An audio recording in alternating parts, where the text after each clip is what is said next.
नमस्ते हिंदुस्तान। रंगारेड्डी, तेलंगाना, 3 नवंबर 2025। हैदराबाद बीजापुर राजमार्ग पर चेवेल्ला के पास एक शांत सोमवार की सुबह एक अकल्पनीय त्रासदी में बदल गई, जब एक तेज रफ्तार बजरी से लदे टिपर ट्रक की तेलंगाना राज्य सड़क परिवहन निगम TSRTC की बस से आमने सामने टक्कर हो गई, जिसमें तुरंत कम से कम 20 लोगों की जान चली गई और कई अन्य घायल हो गए। खानपुर गेट के पास हुई इस दुर्घटना में वह बस शामिल थी जो तांडूर से हैदराबाद जा रही थी और सप्ताहांत के बाद काम और पढ़ाई के लिए शहर लौट रहे यात्रियों से खचाखच भरी थी। पुलिस सूत्रों का कहना है कि टिपर ट्रक, जो कथित तौर पर तेज गति से चल रहा था और संभवतः सड़क की गलत साइड पर था, उसने बस को जबरदस्त टक्कर मारी। टक्कर विनाशकारी थी। बस का अगला हिस्सा पूरी तरह से मुड़ गया और इससे भी बदतर, ट्रक की बजरी का पूरा ढेर यात्री कैबिन में फैल गया, जिसने यात्रियों को, खासकर पहली 6 पंक्तियों में बैठे लोगों को दबा और कुचल दिया। चश्मदीदों ने अंदर फंसे हुए धातु के मलबे से मदद के लिए चीखे गूंजने के साथ एक हृदय विदारक दृश्य का वर्णन किया। मौतों की पुष्टि, जिनमें 10 महिलाएं, बस ड्राइवर, ट्रक ड्राइवर और एक छोटा बच्चा शामिल है। लगभग 20 लोग घायल हुए, जिनमें कई गंभीर हालत में हैं और उन्हें हैदराबाद के अस्पतालों में ले जाया गया है।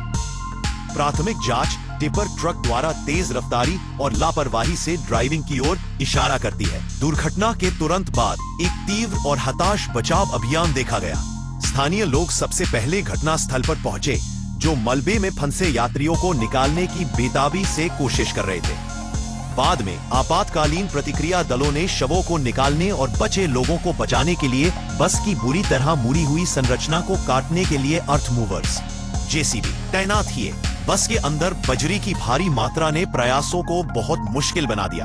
बचाव में मदद करने वाले एक स्थानीय ग्रामीण ने बताया, हमने लोगों को बस पत्थरों और धातु के नीचे दबा हुआ देखा।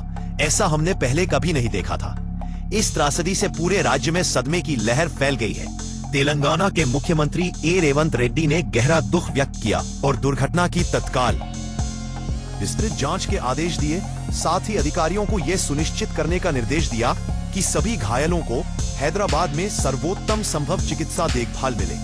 केंद्र और राज्य सरकारों दोनों ने पीड़ितों के परिवारों के लिए वित्तीय सहायता की घोषणा की है। परिवहन मंत्री और अन्य वरिष्ठ अधिकारी राहत कार्यों की निगरानी के लिए दुर्घटना स्थल पर पहुंचे। इस विनाशकारी घटना ने ट्रैफिक कानूनों को सख्ती से लागू करने की तत्काल मांग को फिर से जगा दिया है, खासकर टिपर ट्रकों की लापरवाही से ड्राइविंग और संभावित ओवरलोडिंग के खिलाफ, जिन्हें राजमार्गों पर लाइसेंस शुदा हत्यारे कहा जाता रहा है। Thank you very much for watching Jai Hindustan. Please do like, share and subscribe. See you in next video. Bye.